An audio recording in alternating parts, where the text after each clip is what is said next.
যারা blog video করে তাদের কাছে মনে হয় দুটো করে ফোন থাকে। আমার তো এই একটাই ফোনে ভিডিও শ্যুট করা, ভিডিও এডিটিং করা, ভিডিও থাম্বনেল করা সব কিছু আমার এই একটা ফোন। ওই একটা বিড়াল, ওই বিড়ালটাই আমার সব মাছ ভাজিগুলো খেয়েছে। এই যে গাইস, এইটা হচ্ছে বাড়ি মালিকের শিলনোড়া, কত বড় আর কত ভারী দেখো গাইস।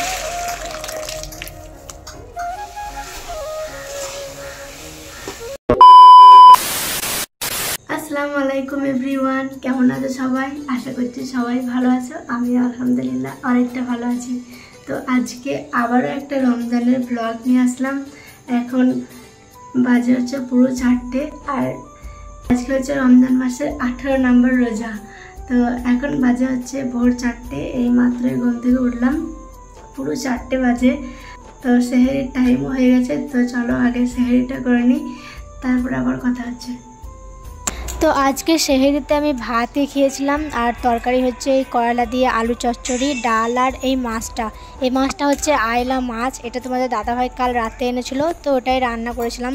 আর ভাত খাওয়ার পর আমি একটু গরম দুধও খেয়েছিলাম। দুধও কালকে রাত্রেবেলায় তোমাদের দাদাভাই নিয়ে এসেছিল। দুধ কিন্তু প্রত্যেকদিন খাওয়া হয় না, 2-1 দিন তোমাদের দাদাভাই কিনে আনলে তখনই দুধ খাওয়া হয় আর কি।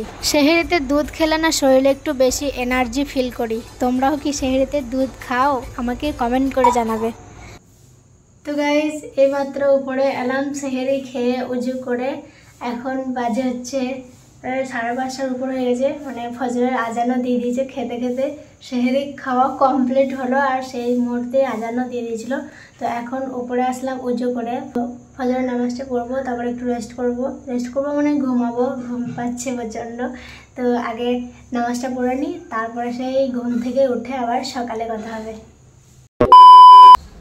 গুড মর্নিং এভরিওয়ান, আসসালামু আলাইকুম। তো এখন বাজে হচ্ছে সকাল 8:30, আর সেই ফজরের নামাজ পড়ে ঘুম আর সেরকম হয়নি, বলতে গেলে ঘুমাইনি। কারণ দেখো 5:30টার সময় নামাজ পড়ে আবার সেই 6টার সময় ঘুমোতে যাচ্ছি, আর তারপরে 7টার সময় আবার উঠে পড়তে হচ্ছে। তোমার দাদাভাই কাজে যাবে 7টার সময়, তখন উঠে পড়তে হচ্ছে। তো 1 ঘন্টা ঘুমিয়ে আর কি হবে বলো? তার জন্য আর 1 ঘন্টা ঘুমাই না, জাস্ট একটু রেস্ট করি। তো 7টার সময় তোমার দাদাভাইকে কাজে পাঠিয়ে দিয়ে এখন রুমে একটু কাজ ছিল, কাচাকুচি ছিল, কিচেন রুমটা একটু পরিষ্কার করছিলাম। এরকম একটু খুঁটিনাটি কাজ ছিল, সেগুলোই সারছিলাম। আর গাইজ, আমরা এই রুমে আর বেশি দিন থাকতে পারবো না, কারণ এই রুমে প্রচুর বিড়ালের উৎপাত। আজকেই আমার 4 পিস মাছ ভাজা খেয়ে নিয়েছে বিড়ালে। এই রুমে মানে কিচেন রুমটাতে বেশি বিড়াল আসছে, উপরে 2তলায় অত বিড়াল যাচ্ছে না। কিচেন রুমে খাবারের গন্ধে চলে আসছে বিড়াল, প্রচুর বিড়াল আছে এখানে। এই যে ওই একটা বিড়াল, ওই বিড়ালটাই আমার সব মাছ ভাজিগুলো খেয়েছে। এখানে শুধু একটা নয়, মনে হয় 10-12টা বিড়াল আছে। ওই প্রচুর বিড়ালের উৎপাত করছে আমাদের রুমে। তাই আমরা ভাবলাম যে এই রুমে বেশি দিন থাকবো না। 1 মাসের ভাড়া দেওয়া হয়েছে, 1 মাস তো থাকতে হবে আপাতত, 1 মাস থাকবো, তারপরে আমরা অন্য রুম দেখবো। কারণ এখানে প্রচুর বিড়ালের উৎপাত, এত বিড়ালের উৎপাত হলে কী করে মানুষ থাকবে বলো? কারণ রান্নাঘরে খাবার সব বিড়ালে মুখ দিয়ে দিচ্ছে, আবার খাবার খেয়েও নিচ্ছে। আজকে সকালবেলাতেই আমার 4 পিস মাছ ভাজা খেয়ে নিয়েছে দেখো। তো এখন 8:30 মতো বাজে।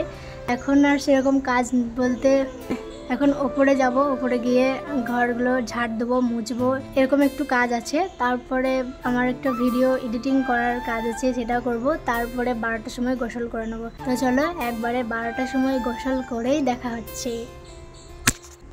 তো গাইস, এইমাত্র গোসল করে আসলাম, আর এখন বাজে হচ্ছে দুপুর 1:05। তখন বলেছিলাম যে 12টার সময় গোসল করে একবারে পড়তে বসে পড়বো, কোরআন পড়তে বসে পড়বো। কিন্তু আমার ভিডিও এডিটিং করতে করতে এতটা সময় লেগে গেল যে কি বলবো। মানে একটা ফোনেই ভিডিও শ্যুট করা, আবার এই ফোনেতেই এডিটিং করা, তারপরে থাম্বনেল বানানো, আরও অনেক সব কাজকর্ম সব আমার একটা ফোনেতেই হয়। তার জন্যই আমার এডিটিং করতেও অনেকটা দেরি হয়ে যায়। এডিটিংয়ের তো ঝামেলা আছেই, ফোনে এডিটিং করলে একটু দেরিই হয়, কিন্তু আমি ভাবলাম যে তাড়াতাড়ি হয়ে যাবে, কিন্তু হলো না। আর এডিটিং না করলেও তো হবে না। যারা ব্লগ ভিডিও করে তাদের কাছে মনে হয় দুটো করে ফোন থাকে, না হলে তারা কি করে এত তাড়াতাড়ি এডিটিং করে তাড়াতাড়ি ভিডিও পোস্ট করে দেয় আমি বুঝতেই পারি না। আমার তো এই একটাই ফোনে ভিডিও শ্যুট করা, ভিডিও এডিটিং করা, ভিডিও থাম্বনেল করা সব কিছু আমার এই একটা ফোনেই। তার জন্য আমার ভিডিও এডিটিং করতে প্রচণ্ড মানে দেরি হয়ে যায় ভিডিও এডিটিং করতে। যেহেতু আমি এখন মানে 10টার সময়, সকাল 10টার সময় এডিটিং করতে বসেছি, এখন 1টা বেজে গেল ভিডিও এডিটিং করতে। 1টার আগেই হয়ে গেছে, গোসল করতে পুজো করতে 1টা বাজলো। তো এত দেরি হয়ে গেল, আমার প্রায় 2 ঘন্টা আমার লেগে গেল ভিডিও এডিটিং করতে। এই 2 ঘন্টায় যদি আমি কোরআন তেলাওয়াত করতাম তাহলে মনে হয় আমার 1 পারার বেশি কোরআন পড়া হয়ে যেত। তো কি করা যাবে, ভিডিও তো আমাকে এডিটিং করতেই হবে, ভিডিও পোস্ট একটু দেরি হবে, কিন্তু কিছু করার নাই। তো চলো, এখন যেহেতু আজান দিয়ে দিয়েছে, 1টা 5 বাজে এখন নামাজটা আগে পড়ে নিই, তারপর কিছুক্ষণ কোরআন তেলাওয়াত করব। আর এখানে কেরালাতে 12টা 36-এ আজান দেয়, প্রত্যেক দিনই এখানে 12টা 36-এই আজান দেয়। তো চলো এখন নামাজটা পড়ে নিই, তারপরে কিছুক্ষণ কোরআন তেলাওয়াত করে একটু রেস্ট করব, তারপরে তোমাদের সাথে আবার দেখা হচ্ছে।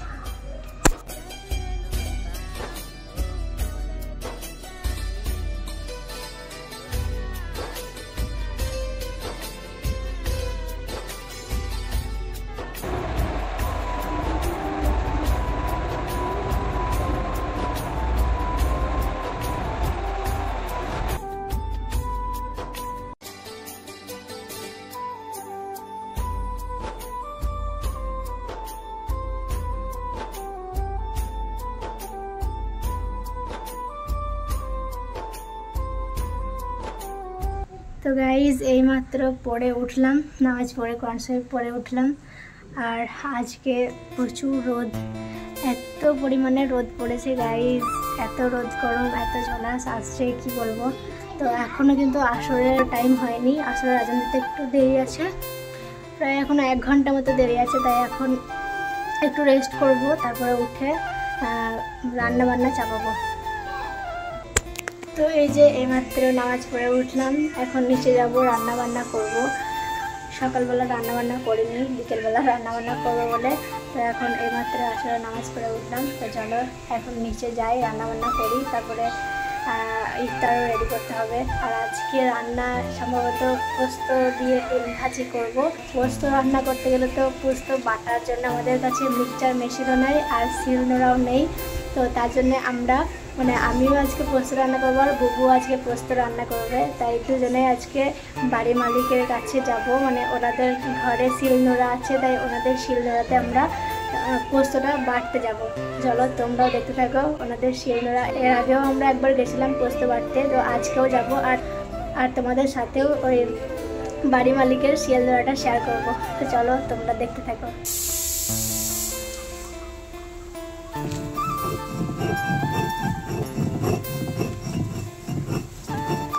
তো এই যে গাইজ, এটা হচ্ছে বাড়ি মালিকের শিলনোড়া, কত বড় আর কত ভারী দেখো গাইজ। এটা যার পায়ে পড়বে, তার পা একদম 4টে ঘান্ডা হয়ে যাবে, 4 টুকরো হয়ে যাবে পা। তো এই শিলনোড়াতেই আমরা এখন পোস্ত বাটলাম। এই যে পোস্ত আমাদের বাটা হয়ে গেছে। চলো আমরা এখন রুমে যাব, তাও ঢাকা দিয়ে দাও। কেরালাতে এসে তোমাদের সাথে সেরকমভাবে রান্নার কোনো রেসিপি শেয়ার করতে পারিনি। তো আজকে আমি রান্না করছি পেঁয়াজ দিয়ে, আলু দিয়ে, পোস্ত দিয়ে ডিম ভাজি। তো প্রথমে আলু, পেঁয়াজ, লঙ্কা সব কিছু কেটে ভেজে নিলাম, তারপরে একটা ডিম দিয়ে শেষে পোস্ত বাটাটা দিয়ে নাড়াচাড়া করলে আমার রেডি হয়ে গেল পোস্ত দিয়ে ডিম ভাজি। আর আমডাল করেছিলাম একটু, এই গরমে আমডাল খেতে বেশ ভালোই লাগে। এটা যেহেতু আমি ভোরের জন্যই করেছিলাম, কিন্তু রাতেও অল্প একটু খেয়েছিলাম। তো গাইজ আমার রান্না বান্না সব কমপ্লিট হলো এই মাত্রই, এখন বাজে 6টা 20 এরকম। আর ইফতারের টাইম হচ্ছে 6টা 40। রান্না বান্না আমার সব কমপ্লিট হয়ে গেছে, আর 20 মিনিট মতো টাইম আছে ইফতার খুলতে। তো চলো আগে রেডি হয়ে নিই, ইফতারের টাইমও হয়ে এসেছে। তো চলো আগে রেডি হয়ে নিই, তারপরে ইফতারটা খুলে কথা হবে। তো গাইজ ইফতারের টাইম হয়ে এসেছিলো, তাই আমি দাঁতন করছিলাম। আর আজকের ইফতারে না বেশি কিছু আইটেম করি নাই, জাস্ট কিছু ফল ছিল, ওটা দিয়ে আজকের ইফতারটা কমপ্লিট করলাম। আর আজকের এই ভিডিওটা এই পর্যন্তই। কেমন লাগলো জানিও, ভালো লাগলে অবশ্যই লাইক, কমেন্ট, শেয়ার করে দিও। আবার দেখা হচ্ছে নেক্সট কোনো একটা ভিডিওতে। আল্লাহ হাফেজ।